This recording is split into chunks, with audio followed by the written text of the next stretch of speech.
లక్ష్మి కోసం అని చెప్పి విహారీ తన తండ్రి నేసిన చీరను తీసుకొని వస్తాడు. ఆ చీరను చూడగానే లక్ష్మి ఎంతగానో ఆనందపడిపోతూ ఉంటుంది. థ్యాంక్స్ విహారీ గారు, ఈ చీర మా నాన్న నేసిన చీరని దీన్ని చూడగానే నాకు అర్థమైపోయింది. ఈ చీర నాతో ఉంటే మా నాన్న నాతో ఉన్నట్టే అనిపిస్తుంది అని చెప్పి లక్ష్మి అంటూ ఉంటే అప్పుడు విహారీ, నువ్వు ఇలా సంతోషంగా ఉండాలని ప్రత్యేకంగా మీ నాన్నగారు నేసిన ఆ చీరను తెప్పించాను లక్ష్మి. రేపు దత్తత కార్యక్రమంలో నువ్వు ఇదే చీరను కట్టుకోవాలి అని చెప్పి విహారీ అంటూ ఉంటాడు. ఇక దాంతో లక్ష్మి విహారీతో, విహారీ గారు నేను ఒక మాట అడుగుతాను చెప్తారా అని అంటూ ఉంటుంది.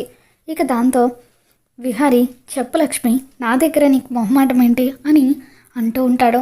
ఇక దాంతో లక్ష్మి, ఈ దత్తత ఆలోచన మీదే కదా అని చెప్పి అంటూ ఉంటుంది. దాంతో విహారీ కంగారు పడుతూ ఉంటాడు. నాకు తెలుసు విహారీ గారు, ఎలాగైనా సరే నన్ను ఇంటి నుండి వెళ్ళనివ్వకుండా ఉండాలని చెప్పి మీరే ఈ దత్తత కార్యక్రమం జరిగేలాగా మీ తాతయ్య గారిని ఒప్పించారు కదా అని చెప్పి లక్ష్మి అంటూ ఉంటుంది. ఇక దాంతో విహారీ, అవును లక్ష్మి, నువ్వు ఇంట్లో నుండి వెళ్ళిపోవడం నాకు ఇష్టం లేదు. నువ్వు ఈ ఇంటి మనిషివి, ఎప్పటికైనా ఈ ఇంట్లో ఉండాలన్న ఆలోచనతోనే అంబిక అత్తయ్య ఎటువంటి బంధం లేని నిన్ను, హక్కులు లేని నిన్ను ఇంట్లో నుండి పంపించేస్తానంటే ఎలాగైనా నీకు ఈ ఇంటితో బంధాన్ని ఏర్పరచాలని అనుకున్నాను. అందుకే వెంటనే తాతయ్యతో మాట్లాడాను. వస్తా అత్తయ్య, చారుకేశ మావయ్య వాళ్ళకి ఎలాగో పిల్లలు లేరు కాబట్టి వాళ్ళే నిన్ను దత్తత తీసుకునేలాగా తాతయ్యని ఒప్పించానని చెప్పి విహారీ అంటూ ఉంటాడు. ఇక దాంతో వాళ్ళిద్దరూ మాట్లాడుకున్న మాటలన్నీ కూడా అంబిక వినేస్తూ ఉంటుంది. రే విహారీ, ఎంత పని చేస్తావురా, ఎంతో కష్టపడి ప్లాన్ చేసి ఆ లక్ష్మిని ఇంట్లో నుండి పంపించాలనుకుంటే నువ్వు దాన్ని దత్తత తీసుకునేలాగా నాన్నను ఒప్పిస్తావా? నిన్ను ఊరికే వదిలిపెట్టనురా. మీరిద్దరూ కలిసి ఈ ఇంట్లో అసలు నాకు ఎటువంటి విలువ లేకుండా చేశారు. మీ ఇద్దరిని ఎట్టి పరిస్థితుల్లోనూ వదిలిపెట్టనని చెప్పి అంబిక అక్కడి నుండి కోపంగా వెళ్ళిపోతుంది. తరువాత లక్ష్మి విహారీతో, ఎందుకు విహారీ గారు నా గురించి మీరు ఇంకా ఇంతలా ఆలోచిస్తున్నారు? సహస్ర అమ్మ ఇప్పుడు ప్రెగ్నెంట్, మీరు ఇప్పుడు ఆలోచించాల్సింది సహస్ర అమ్మ గురించి అని చెప్పి లక్ష్మి అంటూ ఉంటుంది. ఇక దాంతో విహారీ, లేదు లక్ష్మి, నా దృష్టిలో నా భార్య అంటే అది ఎప్పటికైనా నువ్వే అని చెప్పి విహారీ లక్ష్మితో అంటూ ఉంటాడు. విహారీ అక్కడి నుండి వెళ్ళిపోయిన తర్వాత లక్ష్మి విహారీ అన్న మాటల గురించి ఎంతగానో బాధపడిపోతూ ఉంటుంది. విహారీ గారు, నిజంగా మీరు నన్ను ఎంతలా ప్రేమిస్తున్నారు. ఆ భగవంతుడికి మాత్రం మన మీద కాస్తైనా కూడా కనికరం లేదు. అందుకే ఎప్పటికప్పుడు మనల్ని విడదీస్తూనే ఉన్నాడు అని చెప్పి లక్ష్మి చాలా బాధపడిపోతూ ఉంటుంది. మరోవైపు అంబిక గదిలోకి వచ్చిన తర్వాత చాలా సీరియస్గా ఈ విషయం గురించి ఆలోచిస్తూ ఉంటుంది. ఇంతలో విహారీ వాళ్ళ తాతయ్య అంబిక అన్న మాటల్ని గుర్తు చేసుకుంటాడు. అంబిక తనకి ఇంట్లో ఎటువంటి విలువ లేదని చాలా బాధపడుతుంది. అంబిక ఈ ఆలోచనల నుండి బయటకు రావాలంటే తనకు త్వరగా పెళ్లి చేయాలి. ఇన్ని రోజులు అంబికకు పెళ్లి చేయకుండా నేను చాలా పెద్ద తప్పు చేశాను. బలవంతంగా అయినా తనకు పెళ్లి చేసి ఒక కుటుంబాన్ని తనకు ఇవ్వాల్సింది. ఇప్పటికైనా మించిపోయింది ఏమీ లేదు. తనకి ఒక మంచి సంబంధం చూసి పెళ్లి చేస్తాను. ఇప్పుడు ఇంట్లో వాళ్ళతో మాట్లాడతానని చెప్పి విహారీ వాళ్ళ తాతయ్య ఇంట్లో వాళ్ళందరినీ కూడా పిలుస్తాడు. అందరూ కిందకు వచ్చిన తర్వాత మీ అందరికీ నేను ఒక విషయం చెప్పాలనుకుంటున్నాను అని చెప్పి విహారీ వాళ్ళ తాతయ్య అనగానే, ఏంటి నాన్న అది అని చెప్పి అంబిక, పద్మాక్షి, వస్తా వీళ్ళంతా కూడా అడుగుతూ ఉంటారు. త్వరలో మన ఇంట్లో ఒక శుభకార్యం జరగబోతుందని చెప్పి విహారీ వాళ్ళ తాతయ్య అనగానే, ఏంటి నాన్న అది, కొంపతీసి ఈ లక్ష్మికి మళ్ళీ పెళ్లి చేయబోతున్నారా? ఎలాగో దాని మొగుడు ఎవరో ఎక్కడుంటాడో తెలియదు కదా అని చెప్పి అంబిక అంటూ ఉంటుంది. అవునమ్మా, నువ్వు అన్నట్టుగా పెళ్ళే జరగబోతుంది, కానీ లక్ష్మి కాదు నీకు అని చెప్పి ఆయన అనగానే అంబిక ఒక్కసారిగా షాక్ అవుతుంది.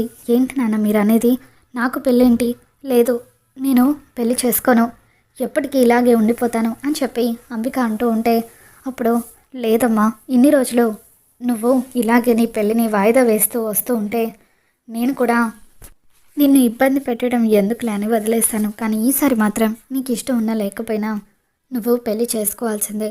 త్వరలోనే ఒక మంచి సంబంధం చూసి నీకు పెళ్లి చేస్తానని చెప్పి విహారీ వాళ్ళ తాతయ్య అనగానే అప్పుడు వస్తా చారుకేసి ఇద్దరు కూడా అంబిక మొత్తానికి త్వరలోనే పెళ్లి జరగబోతుంది, చాలా సంతోషంగా ఉంది అని చెప్పి అంటూ ఉంటే అప్పుడు యమున అవును అంబిక, నువ్వు కూడా త్వరగా పెళ్లి చేసుకొని కొత్త జీవితాన్ని మొదలు పెడితే మేము కూడా చాలా సంతోషిస్తామని చెప్పి అంటూ ఉంటుంది. అంబిక కోపంగా అక్కడి నుండి వచ్చేసిన తర్వాత అందరూ కలిసి కంకణం కట్టుకొని బలవంతంగా నాకు పెళ్లి చేసి వెళ్ళగొట్టాలని చూస్తున్నారు. అటు విహారీగాడేమో ఆ లక్ష్మిని ఇంట్లో నుండి పంపించకుండా కావాలని దత్తత జరిగేలాగా ప్లాన్ చేశాడు అని చెప్పి అంబిక కోపంతో రగిలిపోతూ ఉంటే అప్పుడు లక్ష్మి అసలు అంబిక అమ్మగారు ఎందుకు ఇంత స్ట్రాంగ్గా పెళ్ళొద్దంటున్నారు? ఒకవేళ ఆ సుభాష్ని కానీ ఏమైనా అంబిక అమ్మగారు ప్రేమిస్తున్నారేమో, ఒక మాట అడిగి తెలుసుకుందాము. ఈ విషయం తాతయ్య గారికి చెబితే ఆయన వాళ్ళిద్దరు పెళ్లి చేస్తారు అని చెప్పి అంబిక దగ్గరికి వస్తుంది. అంబిక అమ్మ, మీరు ఎందుకు ఇన్ని రోజులు పెళ్లి చేసుకోకుండా అలా సింగిల్గా ఉండిపోయారు? ఇప్పుడు కూడా ఎందుకు తాతయ్య గారు మీకు పెళ్లి చేస్తానంటే పెళ్లి వద్దని అంటున్నారు? అందుకు బలమైన కారణం ఏమైనా ఉందా? ఒకవేళ మీరెవరినన్నా ప్రేమించారా అని చెప్పి లక్ష్మి అడుగుతూ ఉంటుంది. సుభాష్ మీరు ఇద్దరు క్రైమ్ పార్ట్నర్స్ కదా, ఒకవేళ ఆ సుభాష్తో ఏమైనా లవ్లో ఉన్నారా? సుభాష్ మీరు ప్రేమించుకుంటే చెప్పండి, తాతయ్య గారికి ఆ విషయం నేను చెప్తాను, నేను ఆయన్ని ఒప్పిస్తాను అని చెప్పి లక్ష్మి అంటూ ఉంటే అప్పుడు అంబిక లక్ష్మి గొంతు పట్టుకొని ఏయ్, నా పర్సనల్ విషయాల గురించి నీకెందుకే, నేను సుభాష్ని ప్రేమిస్తున్నానో లేదో అదంతా నీకు అనవసరం అని చెప్పి అంబిక ఈరోజు ఇంట్లో వాళ్ళందరికీ నేనంటే విలువ లేకుండా పోయిందంటే అందుకు కారణం నువ్వే. ఈరోజు ఎలాగైనా నిన్ను చంపేస్తాను, నువ్వు బతకూడదు అని చెప్పి లక్ష్మి గొంతు పట్టుకొని అలా గోడకు ఆనిచ్చి గాల్లోకి పైకి లేపుతుంది. అటువైపుగా చారుకేశ వస్తాడు. ఇక చారుకేశ అంబికని చూడగానే పరిగెత్తుకుంటూ వచ్చి అంబిక ఏం చేస్తున్నావు నువ్వు అని చెప్పి అంబికని తోసేస్తాడు. అమ్మ లక్ష్మి నీకేం కాలేదు కదా అని అంటూ ఉంటే లేదు బాబాయ్ నాకేం కాలేదు అని చెప్పి లక్ష్మికి బాగా దగ్గు వస్తూ ఉండడంతో ఈ వాటర్ తాగమ్మా అని చెప్పి చారుకేశ లక్ష్మికి వాటర్ ఇస్తాడు.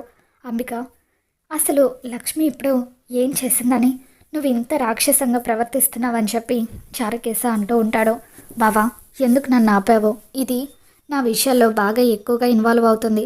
అసలు నేను పెళ్లి చేసుకుంటే ఏంటి, పెళ్లి చేసుకోకపోతే ఏంటి, ఎవరినైనా ప్రేమిస్తే ఏంటి, ప్రేమించకపోతే ఏంటి, అసలైనా ఇది నా విషయాల్లో ఎందుకు ఇంతలా ఇన్వాల్వ్ అవుతుంది? ఇంకొకసారి ఇది నా విషయంలో ఇన్వాల్వ్ అయితే దీన్ని ఇక్కడే చంపేస్తాను అని చెప్పి అంబిక కోపంతో రగిలిపోతూ ఉంటే అప్పుడు చారుకేశ అంబిక లక్ష్మి ఇప్పటి నుండి నా కూతురు జోలికి వచ్చావంటే నేను ఊరుకోను. ఫస్ట్ టైం కాబట్టి వదిలేస్తున్నాను. ఇంకొకసారి నా కూతురు మీద ఇటువంటి పిచ్చి పిచ్చి ప్రయత్నాలు చేస్తే మాత్రం నేను అస్సలు ఊరుకోను, నీ అంత చూస్తానని చెప్పి చారుకేశ అంబికకు వార్నింగ్ ఇచ్చి అమ్మ లక్ష్మి పదమ్మ అంటూ లక్ష్మిని తీసుకొని అక్కడి నుండి వెళ్ళిపోతాడు. ఇక ఆ తర్వాత అంబిక ఎప్పుడు పిల్లిలాగా ఉండే బావ కూడా ఈరోజు నా మీద విరుచుకుపడుతున్నాడంటే ఇదంతా కూడా విహారీ లక్ష్మిని చూసుకొని బావ కూడా నన్ను ఎదిరించి మరీ మాట్లాడుతున్నాడు, ఇదంతా నేను తట్టుకోలేకపోతున్నాను అని చెప్పి అంబిక ఇంట్లో ఉన్న ఫ్లవర్ వాజ్ని ఒక్కసారిగా విసిరి కొడుతుంది. ఎలాగైనా సరే ఈ దత్తత కార్యక్రమాన్ని ఆపాలి. ఈ దత్తత కాస్త జరిగిపోతే లక్ష్మిని ఇంట్లో అందరూ మరింత నెత్తిన పెట్టుకొని చూసుకుంటారు అని చెప్పి అంబిక కోపంతో రగిలిపోతూ ఉంటుంది. తర్వాత రోజు ఉదయాన్నే ఇంటికి పంతులు గారు వస్తారు. పంతులు గారు వచ్చిన తర్వాత దత్తత కార్యక్రమం మొదలవుతుంది. విహారీ ఇచ్చిన చీర కట్టుకొని లక్ష్మి సంతోషంగా కిందికి వస్తూ ఉంటుంది.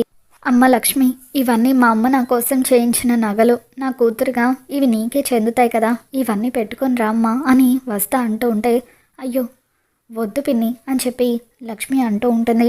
ఇంకా పిన్ని అంటావేంటమ్మా, అమ్మ అని పిలువు, కాసేపట్లో దత్తత కార్యక్రమం అయిపోతుంది కదా, అయినా నా కూతురు అందంగా కనిపించాలి, వెళ్ళి ఈ నగలు పెట్టుకొని రా అమ్మా నా కోసం అని చెప్పి సరే నేనే నిన్ను అలంకరిస్తాను రా అంటూ వస్తా లక్ష్మిని గదిలోకి తీసుకొని వెళ్ళి నగలన్నీ కూడా అలంకరించి కిందకి తీసుకొని వస్తూ ఉంటుంది. అలా లక్ష్మిని మహారాణిలాగా చూసి విహారీ చాలా ఆనందపడిపోతూ ఉంటాడు.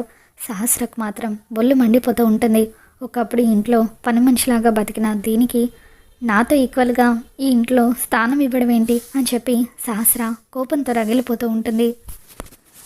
ఈ దత్తత కార్యక్రమం ఆపాలంటే ఏం చేయాలి అని అంబిక ఆలోచిస్తూ ఉంటుంది. ఇక తను ఆపడానికి ఎటువంటి అవకాశం లేకపోవడంతో దత్తత కార్యక్రమం పూర్తవుతుంది. అమ్మ, ఇప్పటితో దత్తత కార్యక్రమం పూర్తయింది. ఇకపై ఈ అమ్మాయి మీ కూతురు అని చెప్పి పంతులు గారు అంటూ ఉంటారు. అమ్మ, నాన్న అంటూ లక్ష్మి ఎంతగానో ఆనందపడిపోతూ ఉంటుంది. అలా దత్తత కార్యక్రమం పూర్తయిపోగానే లక్ష్మికి కళ్ళు తిరుగుతూ ఉంటాయి. అలా లక్ష్మి కళ్ళు తిరిగి కింద పడిపోవడంతో విహారీ డాక్టర్కి ఫోన్ చేస్తాడు. సడన్గా ఏమైంది దీనికి, ఎందుకు కళ్ళు తిరిగి పడిపోయింది అని చెప్పి అంబిక అనుకుంటుంది. ఇక సహస్ర, పద్మాక్షి ఇద్దరు కూడా కొంపదీసి లక్ష్మి ప్రెగ్నెంట్ అన్న విషయం బయటపడిపోతుందా అని చెప్పి టెన్షన్ పడిపోతూ ఉంటారు. డాక్టర్ వచ్చి లక్ష్మిని చెక్ చేసిన తర్వాత ఈ అమ్మాయి ప్రెగ్నెంట్ అని చెప్పడంతో అందరూ ఒక్కసారిగా షాక్ అవుతూ ఉంటారు. ఇక అప్పుడు అంబిక ఎవడి వల్లనో ప్రెగ్నెంట్ అయినా దీన్ని తీసుకొచ్చి ఈ ఇంట్లో దత్తత తీసుకొని ఈ ఇంటి బిడ్డగా చేసుకున్నారు. ఇప్పుడు మీకు అవమానంగా అనిపించడం లేదా? మొదటి నుండి నేను వద్దు వద్దు అని అంటూనే ఉన్నాను. అయినా సరే మీరెవరో కూడా నా మాట వినలేదు.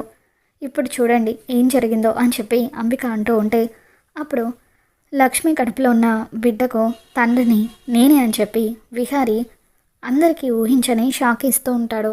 మరి రాబోతున్న ఎపిసోడ్లో ఏం జరగబోతుందో మళ్ళీ మన ఛానల్లో తెలుసుకుందాం. ఈ వీడియో మీకు నచ్చినట్లయితే తప్పకుండా లైక్ చేయండి.